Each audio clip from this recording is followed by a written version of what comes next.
नमस्कार फिल्म प्रेमियों। हमारे चैनल स्पेस डेली में आपका फिर से स्वागत है, जहां हम दुनिया भर की सबसे मनोरंजक कहानियों पर प्रकाश डालते हैं।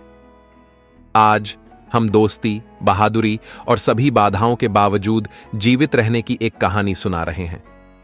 सच्ची कहानी जिसने सभी को प्रेरित किया, दिल थाम देने वाली मंजुम मिल बॉयज।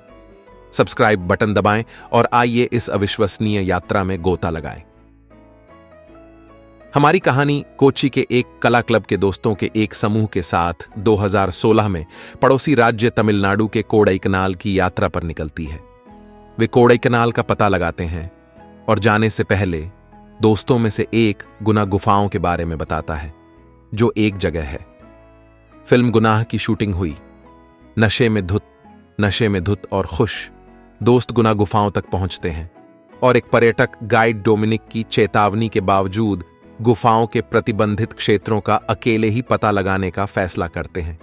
हालांकि गुप्त खतरे के संकेत हैं, मित्र आगे की खोज करते हैं। एक पॉइंट पर पहुंचने पर कुछ दोस्तों ने गुफाओं के भीतर चट्टानों पर अपने समूह का नाम मंजुमेल बॉयज लिखने का फैसला किया। इसे दीवार पर लिखने के बाद दोस्त बाकी लोगों को तस्वीर लेने के लिए बुलाते हैं, जो दूसरी तरफ खोजबीन कर रहे हैं, और वे सभी फिर से इकट्ठा हो जाते हैं। दोस्तों में से एक, सुभाष, उनकी ओर बढ़ते समय जमीन में बने एक ढके हुए गड्ढे में गिर जाता है। शुरू में सभी को लगता है कि वह शरारत कर रहा है, लेकिन जब कई बार बुलाने के बाद भी वह कोई जवाब नहीं देता तो वे सभी घबराने लगते हैं। शुरुआती झटके के बाद उनमें से कुछ मदद पाने के लिए वापस भागते हैं और अन्य वहीं रुक जाते हैं और इस उम्मीद में उसे पुकारते रहते हैं कि वह जवाब देगा। वे स्थानीय लोगों को बताते हैं कि क्या हुआ था और उन्हें मदद की जरूरत है, और वे पुलिस स्टेशन जाने का सुझाव देते हैं। स्थानीय लोगों ने उन्हें यह भी बताया कि वह विशिष्ट क्षेत्र किसी कारण से लोगों की पहुंच से बाहर था और अब तक 13 लोग उस गड्ढे में गिर चुके हैं और कोई भी जीवित या मृत नहीं निकला है। और भी अधिक डरे हुए दोस्त पुलिस स्टेशन पहुंचते हैं, जहां उन्हें प्रतिबंधित क्षेत्र में प्रवेश करने के लिए पीटा जाता है। उन पर अपने दोस्त की हत्या करने और झूठी शिकायतें देने का आरोप है और कोई मदद नहीं की गई। लेकिन उन्हें समझाने के बाद और मदद न करने पर स्थानीय लोगों की प्रतिक्रिया के डर से इंस्पेक्टर उनके साथ गुफा में जाने के लिए सहमत हो जाता है। रास्ते में इंस्पेक्टर ने बताया कि आखिरी व्यक्ति जो इसमें गिर गया था वह पूर्व केंद्रीय मंत्री का भतीजा था और सभी बल उसे बचाने के लिए जुट गए, लेकिन वे नहीं बचा सके। निरीक्षण करने के बाद अधिकारी ने सुझाव दिया कि वे सुभाष को छोड़ दें, क्योंकि वह शायद जीवित नहीं था, लेकिन दोस्त उसे बचाने पर अड़े थे। जल्द ही उन्हें सुभाष की चीखें सुनाई देती हैं और पुलिस के पास उसे बचाने की कोशिश करने के अलावा कोई विकल्प नहीं होता है।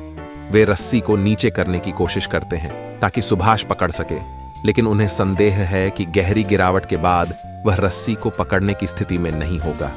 घटनास्थल पर फायर फाइटिंग डिपार्टमेंट को भी बुलाया जाता है, लेकिन वे भी सुभाष को निकालने के लिए गड्ढे के अंदर जाने को तैयार नहीं है। यह देखकर दोस्तों में से एक, सिजू डेविड, नीचे जाने का फैसला करता है।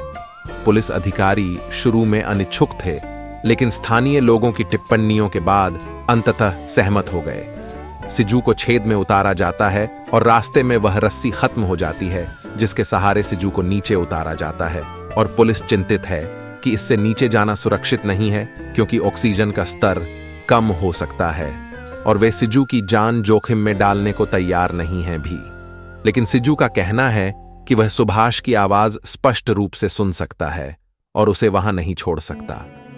पुलिस ने और अधिक रस्सी की व्यवस्था की और सिजू को और नीचे लटकाया, और अंततः सिजू ने देखा कि सुभाष खून से लटपट एक कगार पर पड़ा हुआ है। सिजू सुभाष को वापस लाने में सक्षम है और बाकी दोस्त मिलकर उसे सफलतापूर्वक ऊपर खींच लेते हैं। प्राथमिक उपचार प्राप्त करने के बाद वे अपने गृहनगर लौट आते हैं और घटना के बारे में किसी को नहीं बताने का निर्णय लेते हैं। लेकिन सिजू ने सुभाष को बचाया, यह खबर तमिलनाडु गए एक व्यक्ति से सामने आई और सिजू की बहादुरी की सराहना की गई। 2 साल बाद उन्हें पदक से सम्मानित किया गया। कहानी में इतना ही। अब मैं फिल्म के बारे में क्या सोचता हूं? मंजूमेल बॉयज को जो चीज सबसे अलग बनाती है वह है आशा और मानवीय भावना का कच्चा चित्रण। मंजूमेल में उनके बचपन के दिनों के फ्लैशबैक प्रत्येक चरित्र में परतें जोड़ते हैं, जिससे अस्तित्व के लिए उनका संघर्ष और अधिक व्यक्तिगत हो जाता है। प्रदर्शन शीर्ष स्तर का है, प्रत्येक अभिनेता अपनी भूमिका में प्रामाणिकता लाता है। कलाकारों के बीच की केमिस्ट्री लाजवाब है और आप हर कदम पर उनकी सराहना किए बिना नहीं रह सकते। मंजूमेल बॉयज दोस्ती और लचीलेपन की शक्ति का एक प्रमाण है। ये एक ऐसी फिल्म है जो क्रेडिट रोल के बाद भी लंबे समय तक आपके साथ रहती है। यदि आपने इसे अभी तक नहीं देखा है तो आप किसका इंतजार कर रहे हैं? इस वीडियो के लिए बस इतना ही। मुझे आशा है कि आपने इसका आनंद लिया और कुछ नया सीखा। यदि आपको यह पसंद आया तो कृपया इसे लाइक करें और नीचे कमेंट छोड़ें। आपने फिल्म मंजूमेल बॉयज के बारे में क्या सोचा? क्या आपके पास मेरे लिए कोई प्रश्न या सुझाव है? मुझे अपने विचार और राय बताएं। और अधिक फिल्मों की व्याख्या और समीक्षा वीडियो के लिए मेरे चैनल को सब्सक्राइब करना न भूलें। देखने के लिए धन्यवाद और अगली बार मिलेंगे।